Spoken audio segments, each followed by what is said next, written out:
Welcome to B2B No Bull. That's right, no double speaker gibberish, no talking heads. This is a safe place to talk about what you as professionals in the space can do to look like heroes to your bosses, make sales very happy, bring success to the organization, and that bottom line.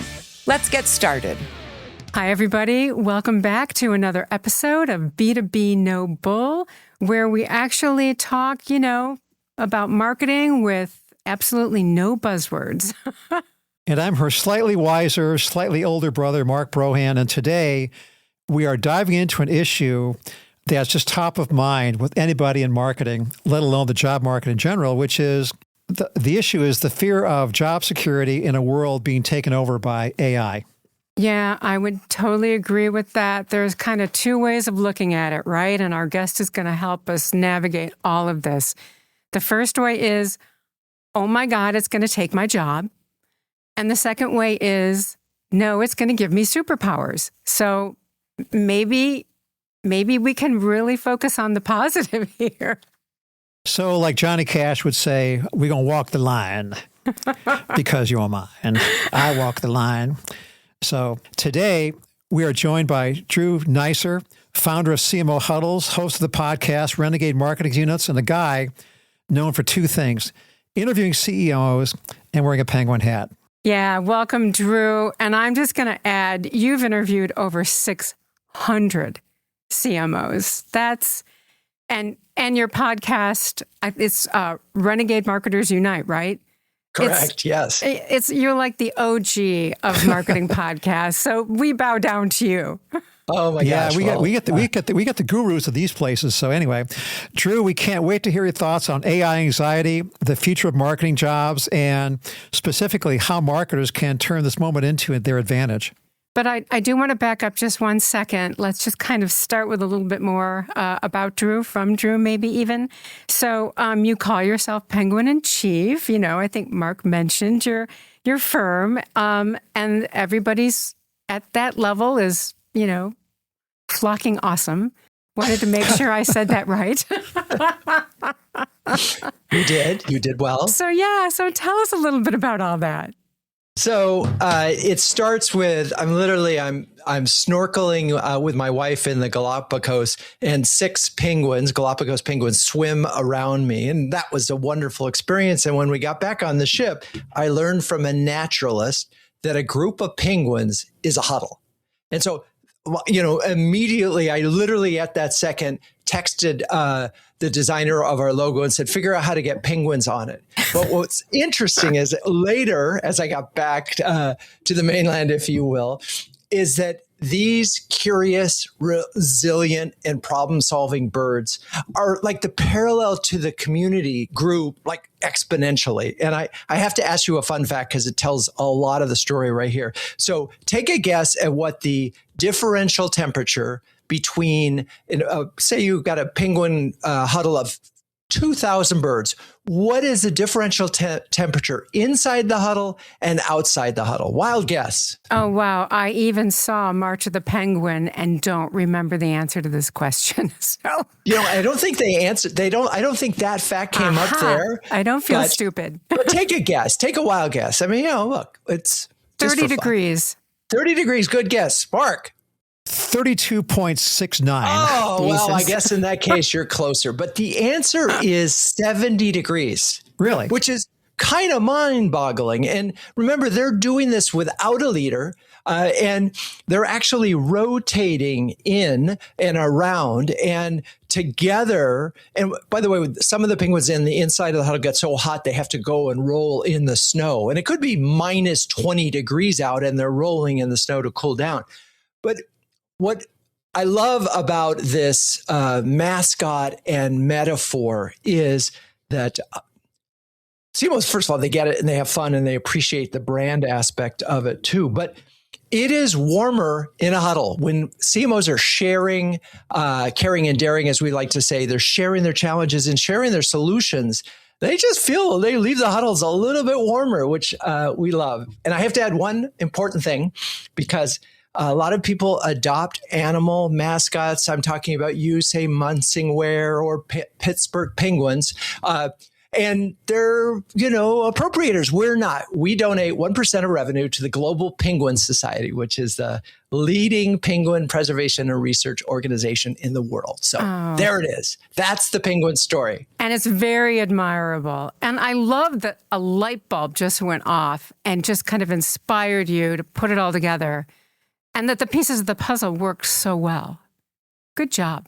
Thank you. Well, we are in the marketing and branding world, and I feel like it helps if you can lead by example. Absolutely. I don't think Mark and I can claim that we were inspired by steer. I think we were inspired by steer poop. Right. Well, for the rest of the show, it's going to be no bull, yes penguins. All right. All right. You got it. If you and I add up our answers, we're close to 70. but I think the bigger question is, if you line up 2,000 CMOs or 2,000 penguins, who audibles at the line of scrimmage? I think that's what people really want to know. Okay. But we'll come back to that. I didn't even understand that question. Yeah. What's up with football? Because, a huddle in football. I think I followed, but, I can turn too many on a dime. players on the field, Mark. I can too turn many on players. a dime. Yes. We're hearing a lot of fear right now. To kind of get back to our topic at hand, marketers are wondering if AI will replace them. So what do you think? The fear is justified. I think every job is at risk. Every white collar job is at risk. At the same time, two things can be true. You can be, people are going to lose their jobs and people are going to keep their jobs. And the people who are going to keep their jobs are going to be the ones who know how to use these tools to the greatest effect. And I could go on, but it's pretty simple. There are going to be people, sadly, that will be left behind. And the CMOs it's funny, I talked to a CMO earlier this week, and they were energized by the transformation that this is enabling. They did admit, however, that if they were starting from scratch, their team would look completely differently, but got 100 members of the team and they have to sort of gradually deal with that. And we can talk about that because I think that's a conundrum that a lot of bigger CMOs with bigger groups are facing. But anyway, right now, to me, in the conversations we're having, it's an incredibly exciting moment to be leading a marketing department. Right. But where you started was that there is reality to job insecurity. So can you tell us what marketing jobs might there be that vulnerability? I think you have to look at it as, are you using these tools to not only do your job, and this is a really interesting thing, not just do your job, but to do more than your job. And I realize that there's this thing called AI burnout that's happening. Also, people who are heavy users are using it so much that they're not stopping work ever. Because it's like, I got an agent running over here and I got an agent running over here and they're all doing so many things and I better check on that agent. And it can be too much. And so there's that aspect, but let's park this over here for a moment. If you are an employee of a company and you are not using these tools right now to help you do your job better, more efficiently, smarter, more effectively, then you're probably in trouble. Your job is at risk. And that doesn't matter whether you're an assistant copywriter or the CMO. Can we unpack that for just a sec, Drew? Because one of the more interesting talks I've heard in recent months was given by the economist Rebecca Patterson. And it was all about how AI is driving the economy. And there's two quick takeaways. Number one, AI was one cornerstone of what was holding up, our economy prior to this whole Gulf War business. Secondly, big tech, meaning Google, Amazon, Meta, Oracle, on down the line, how they're paying for this massive expansion that they're doing is they're robbing Peter to pay Paul by gutting employees. So my question is, do marketers have a chance to even learn a new skill set? I mean, let's say they're embracing AI to do everything they possibly can, but through no fault of their own, they're next in line on the chopping block. Yes, it's true that these companies, and there's going to be, that I was listening to Hard Fork this morning, and all those companies that you mentioned, and then some were covered as companies that are laying off. But some of this is, and the journalist on that show pointed out, some of this a little bit AI washing is they probably needed to cut anyway, or they're using AI as an excuse to cut. I'm not saying that AI won't lose jobs, as Rebecca, the economist, said. It's definitely going to, but it's also creating jobs. All those, for every layoff at a big company, there's new companies starting right and left, and they're hiring people. And they're going to hire marketers as well. Now, again, there are some jobs.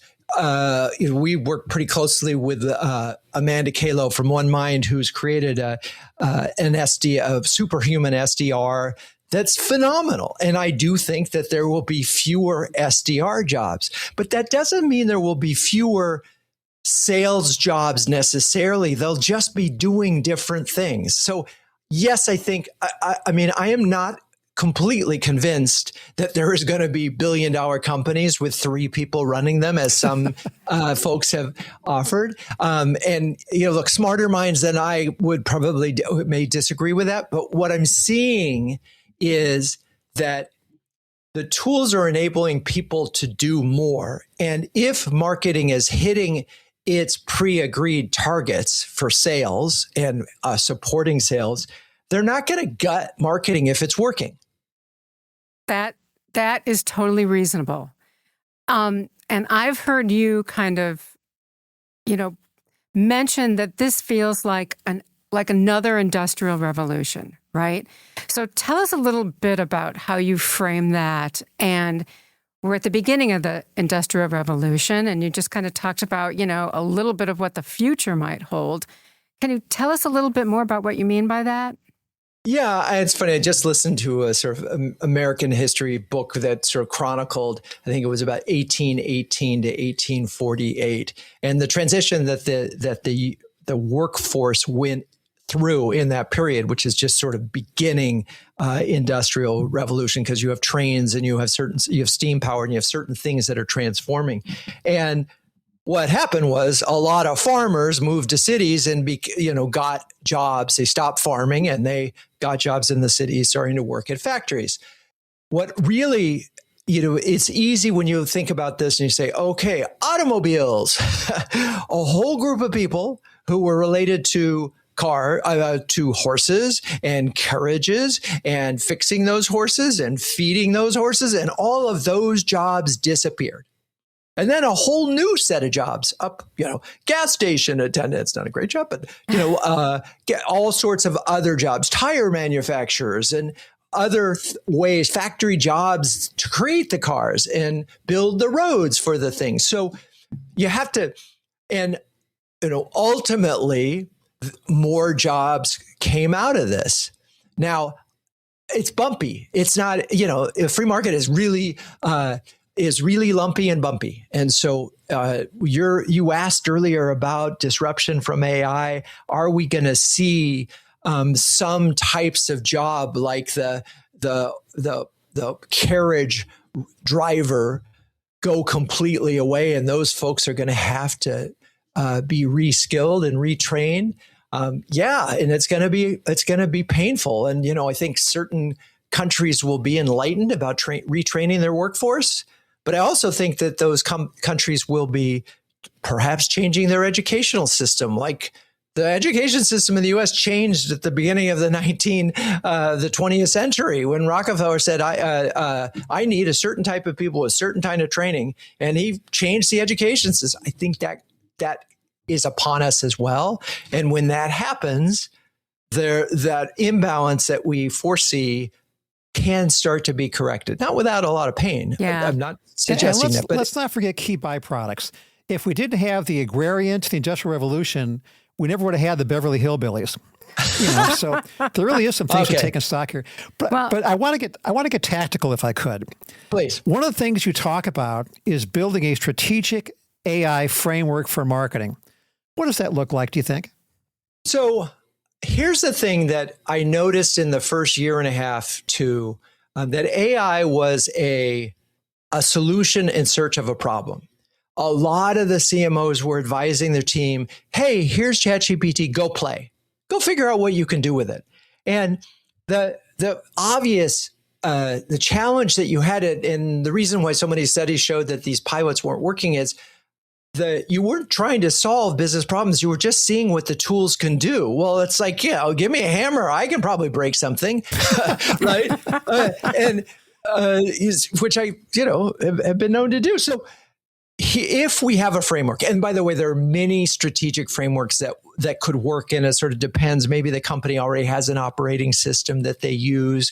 But look, here's one that is I have found useful, which is simply prioritize use cases. Like if you're the head of marketing, you could do two things. You can help drive revenue by doing a number of things that build a brand and do things, or you can make your cost per acquisition more efficient. And those are not even ors, those are ands. But if you look at the world that way, and then you say, okay, let's focus on revenue and what AI could mean to revenue.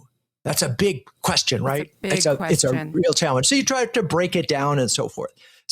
But once you set a problem, like what I like about efficiency we want to be able to, this same team, double our output of, say, high quality content, right? That's a goal. Not a great goal, but it's a goal that you could look at. So you prioritize your use cases, and there are a lot of use cases, and we can talk about that later. But then before you actually do something, you've got to do some audits. You got to fix your data, and you got to build a tech stack. And this is a step that is often skipped. It's like, oh, I got one guy who's using ChatGPT, another one is using Claude, a third one's using Google and Notebook LM. And suddenly you have what the exact same problem that you have with MarTech is you have a bunch of tools that are underused, and you have people who aren't trained on it. So exactly right. Or to your point, you've got a bunch of disparate tools being used by separate individuals on the same team, and now nobody can connect the data. Yeah. And so data is at the middle of this. I mean, if some of the goals, for example, you could say, we could be a lot more effective if we could personalize the experience, the entire customer experience from start to finish, right? That's been a dream of marketers for a long time. And frankly, we've enjoyed that ability. Every time we go to Amazon, it's pretty darn streamlined. They kind of know who you are. And people who like this, like that. And we can see it on Netflix, right? You like this show, you'll probably like this show. They're already doing things like that. But AI, and if you have good data in the beginning, the opportunity to create something amazing that is puts your customer. And I'm going to pause here for a second and I want to make sure we come back to this. There's an overall strategy that's missing right now that could change the way you use it. So for example, if we say our North Star is the customer, and we want to be the company that every single customer sings our praises when they wake up in the morning and when they go put their head on the pillow, then you said, okay, boom. The customer is really at the center. Then how you use these tools, how you prioritize your use cases, what kind of data you need to do that, what tech you need starts to flow pretty naturally. And then, so you can then go to operationalize, like it's people, it's workflows, it's governance. And there is that dark side on this thing, which is, someone could get really excited about agentic. They could pull an agent in, and they could absolutely, if they're not careful with the right governance tools, put the company at risk, put a database at risk. So there are security risks that are enabled by some of these tools, and a lot of people don't realize that. So I'm just throwing that out there. And then, so we've prioritized what we want to do, because this is where we're driving the company. We're auditing, we're fixing the data, we build a tech stack, then we operationalize it we need these people with this kind of workflow that may be automated, and we need some governance. Then you can scale what works. That's a kind of framework. Again, there are dozens, but I wanted to share that because that helps this problem with Go Play is it's, to me, it's go rethink your business challenge. Absolutely. And I think that to your point, thinking about business use cases, thinking about what are the prompts, understanding what are the questions that customers are asking. These are all kind of new customer experiences, and we all are always striving to give the customer the best experience and maybe move them to that evangelical stage that you just mentioned, where they think about you all the time. You're in their mind and their heart and their wallet. So those are the real positives I see coming out of this industrial revolution, that may change how we can interact with these customers and make them even more part of our brand. One of the things that's kind of interesting, a little personal perspective, is I'm pretty immersed in AI being a business journalist. I write about a lot of AI applications for several markets, including e-commerce. But there are days I feel like I'm empowered with this new tool set, or I'm just a frickin' dinosaur, get out of the way. So I want to kind of ask you about that. With AI generating content, analysis, and ideas, what becomes the most human critical skill? Or to rephrase it, what do you believe critical thinking will be the defining art of the AI era? It's such a good question, and it's such a hard question to answer on a macro level. So if, for example, if we talk to, and I've had this conversation with educators who run major universities and ask, so how important is, for example, grammar and understanding grammar in order to be able to write? And then how important is being able to write in order to be able to think? And there's a through line there that these things are building blocks. And so I'm going to express a personal concern, and I've written about this a bit, which is critical thinking is a muscle that you build up over time. It's like judgment is something that you're not born with judgment. There is no such thing as common sense. You learn judgment through trial and error. It's like my daughter put her finger in an electrical socket when she was 7 years old. Okay, she probably didn't do that again for the rest of her life.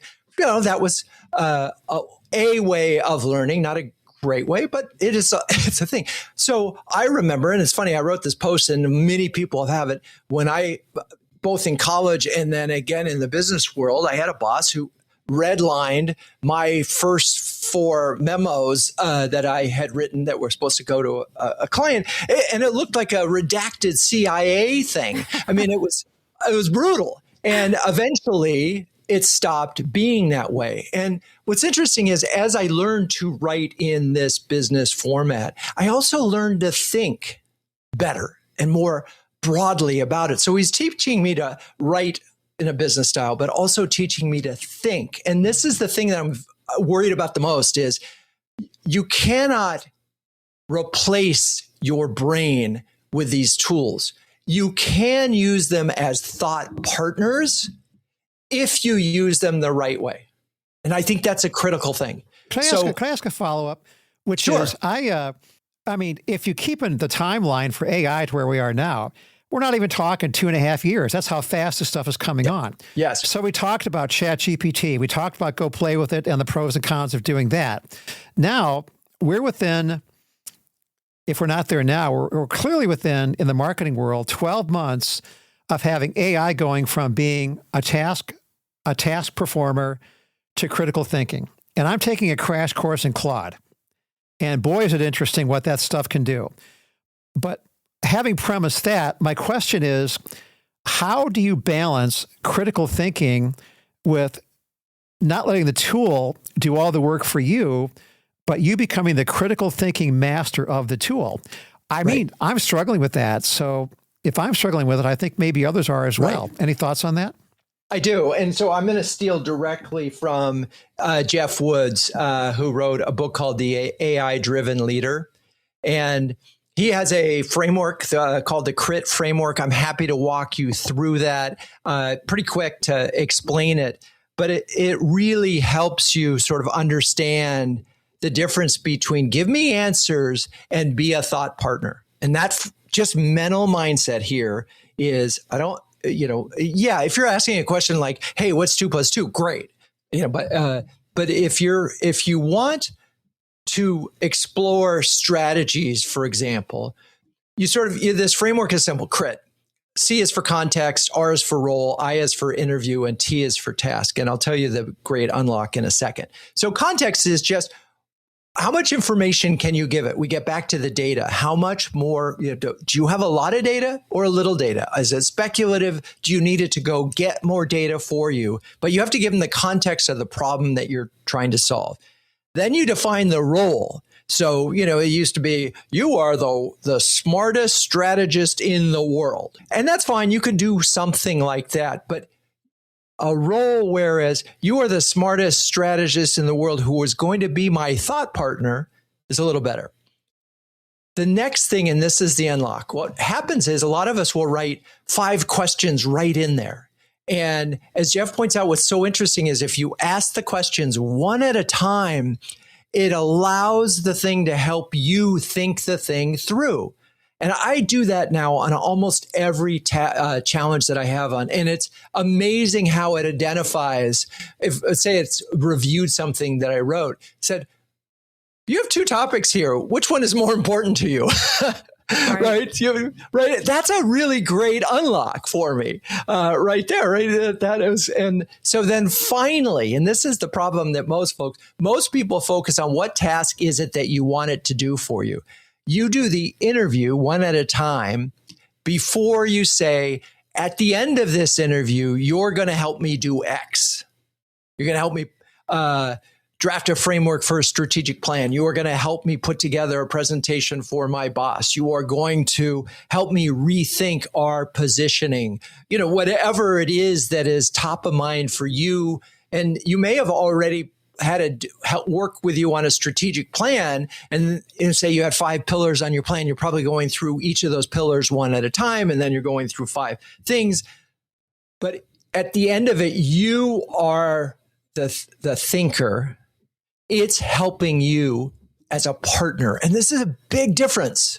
I agree. And I would say that the other unlock, the other piece of that, is to always believe that you need to make it better. I was given great advice as a young copywriter that if somebody gave me a line or a slogan and everybody thought it was good, it was my job to go back and make it better.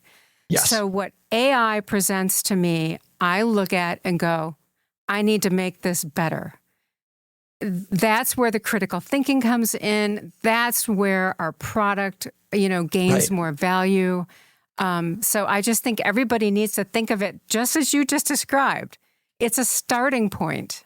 Yeah, and it's interesting. 2 thoughts on that. One, Jeff Woods would say, I ignore about 80% of the first yes, thing. Thank you, Jeff. So I think that's really good. Now, what happens, though, is, and I've heard CMOs complain about this, they'll give a copywriting task to a junior person, and they'll put in a prompt, which will be okay. The copy will come back, and then they'll just give it more and more and more prompts on top of that. And it's like 77 times later, and it's just garbage at the end.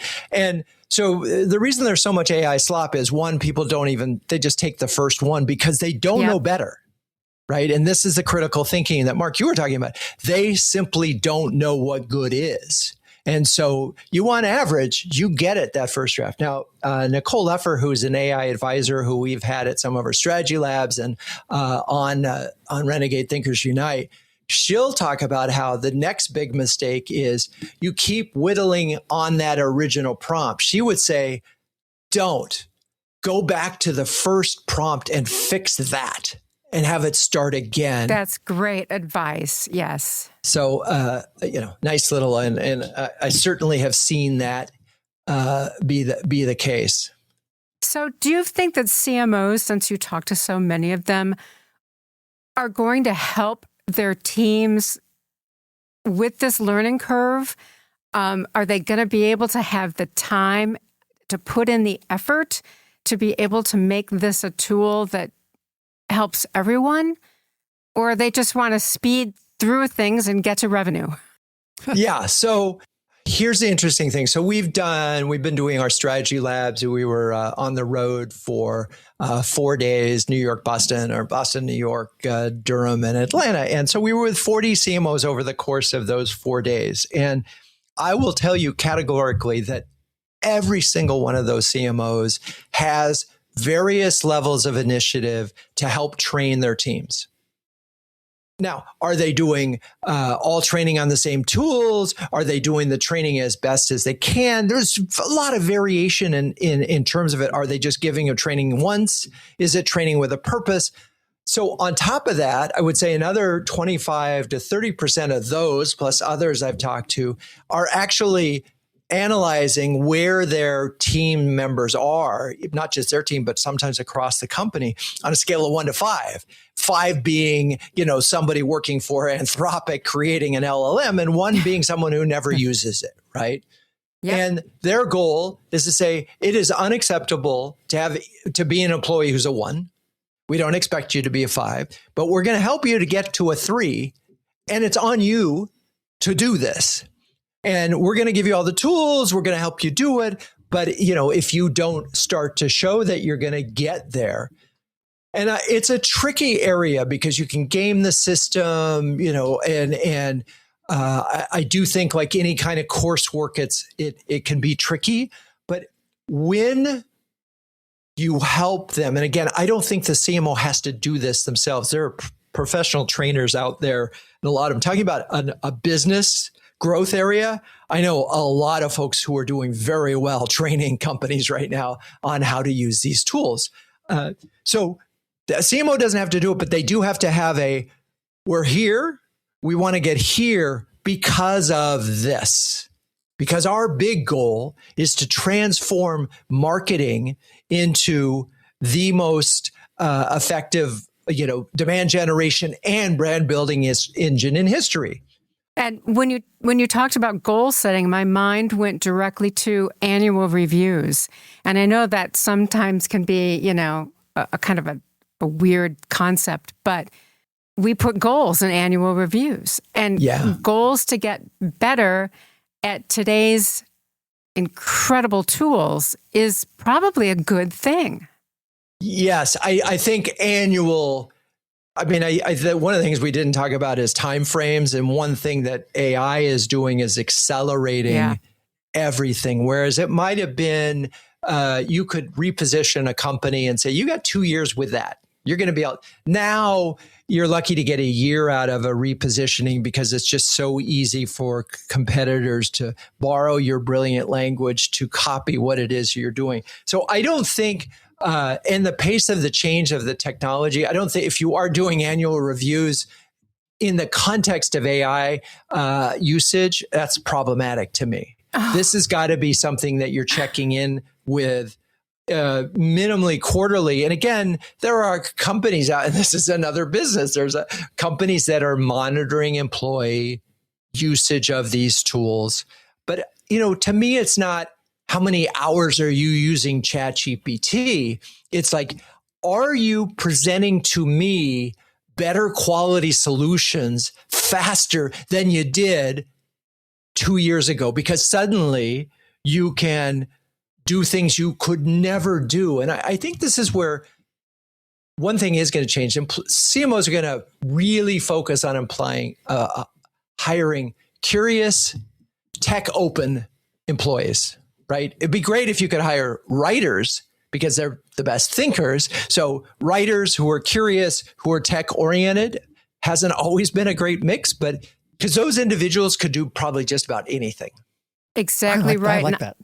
I think you actually told us a story once about somebody who helped their CMO write a presentation on the spot at a conference.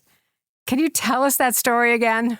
So it's funny. I remember you put that in the notes, and I was racking my brain this morning, but it was the short version of it was, the CEO called them in the middle of the night, said, "Hey, I just realized that we had this hole. Do you think you could pull together a presentation? And here are some of my initial thoughts."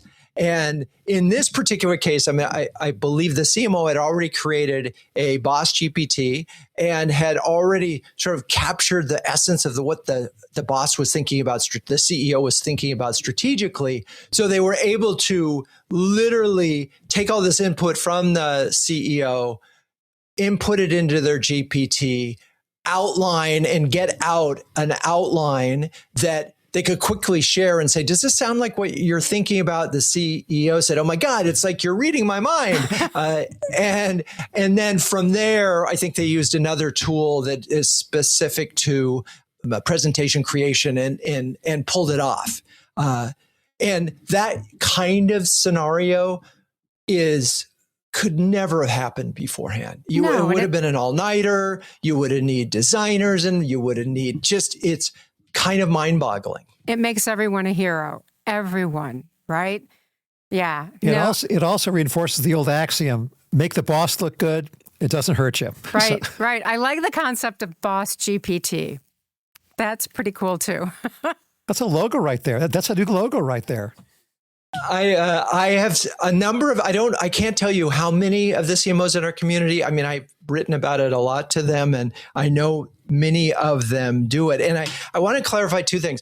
One, this is not cheating. There's an offense part of it and a defense part of it. The offense part of it is the better you understand anybody, the more effective you will be at communicating to them, right? So that's a given. That's a given. So what does that mean? You have to load the GPT with everything. Let's say this person has been extensive writer and written a lot. Oh, by the way, I know a CEO who created a GPT of themselves and shared it with their executive team and said, hey, use this before you bring stuff to me, because that way you'll know how I'm going to respond to things. So the offense part of this is you are just better prepared. And I'll just tell you a story. I'm on a board of a nonprofit and I took all the information that I got for a strategic plan. And I felt unfairly prepared when I went into this meeting. The good news was it was really helpful for the nonprofit to get that kind of feedback.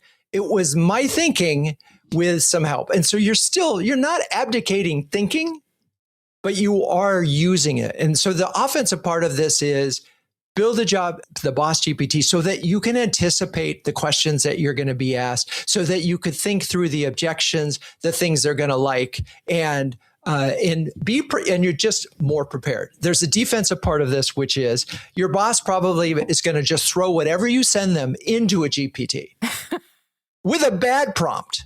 And they're going to get a weak answer. Like I literally have a CMO whose CEO said, hey, I asked the GPT whether or not we should raise prices. It said no. Right. That was and so you what? Need to sort of, yeah, exactly. So if they're going to put your thing into it, you might as well do that exercise first in a regular GPT. So there's offense and defense here. And it extends to boards and so forth. And it doesn't take very long to put these together. And if you're into a certain personality type profile like DISC or Myers-Briggs or whatever, those can be helpful too. But don't you flat out hate the term, I threw this into something? How many execs, well, maybe they do throw things into something, but I don't know. Well, no, I mean, look, they go home and they go to their country club and they say, hey, what do you think of this idea? I mean, yeah, they as much as they're data driven, they're also anecdata driven. I was talking to a customer who loved this campaign. Thank you. You're doing great. That's been the story of marketing forever. Yeah. Well, is it time, do you think? Yeah, let's do it. Okay. All right, Drew. We're going to have to process everything you just told us. But in the meantime, let's just play a game. Okay. Let's wrap this up with a lightning round. We're going to just make a statement. And you're going to get to answer bull or no bull. But of course, you can elaborate with your bull or no bull answer. Okay? All right. Are you ready? Yes. Okay. AI will eliminate more marketing jobs than it ever creates. Bull. Marketers who ignore AI. Wait, can I get, you can't just stop that. Elaborate. I got to hear Oh my God. I mean, so So there is going to, again, this is why there's a subtlety here. There will be marketing jobs lost. But what I'm hearing from savvy CMOs is, yes, we have a smaller copywriting team, but we have a couple senior editors who are really good, who are preventing it from having slot. But we now have an AI ops person that we never had before.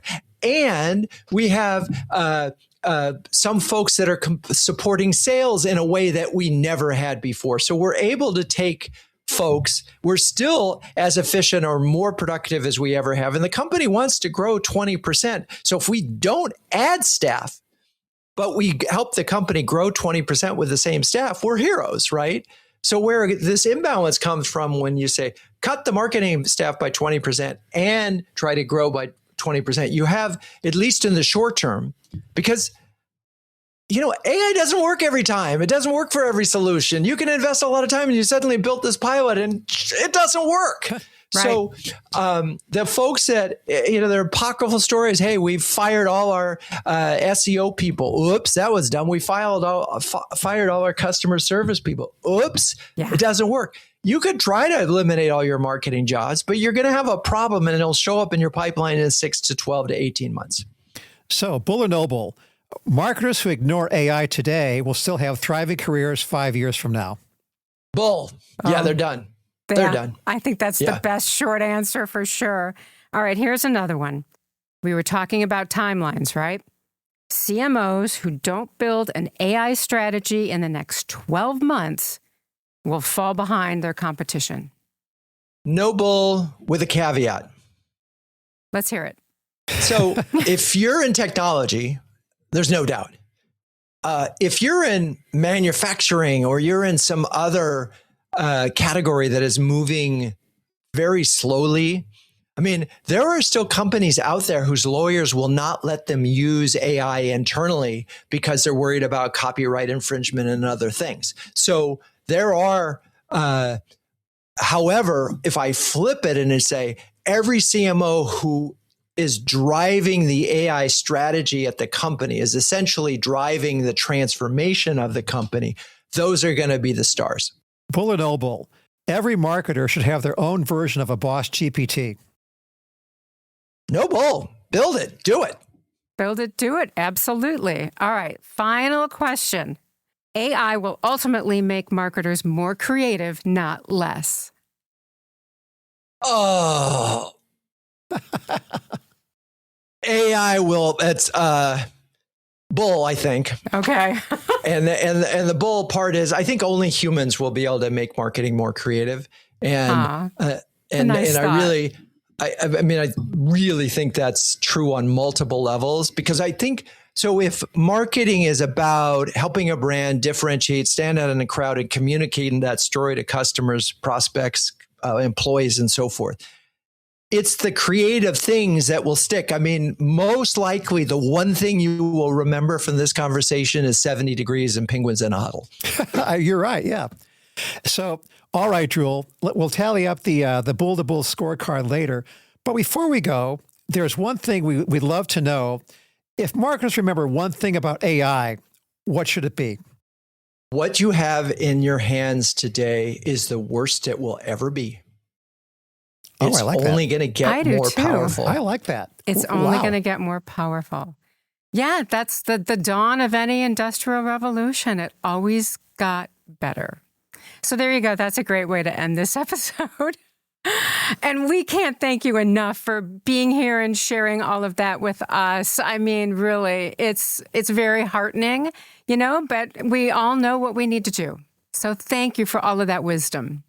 Well, thank you for having me. And by the way, as a longtime podcast host, I know what it takes to produce a show, and I really am grateful for the effort that you two put in. So thank you for doing this. Well, and for folks who want to follow up, what's the best way they should do that, do you think, with you? Best is LinkedIn. I'm all over it. Just type in Drew Neisser. They should be able to find me, Neisser, and that's a great place to start. Great. I think you're going to have to look out, because there's going to be a flood in your inbox. I love it. I look forward to it. Oh, great. Thank you again. I'm just Thank going you. to ask our listeners to do one quick thing for us. Share this episode. Share it once, share it twice, share it with your friends, share it with your colleagues. This is all the kind of information, but it was really structured very positively that is going to help us all, gain from this new era that we're in. So please do that. Thank you, Drew. Bye. Thank you.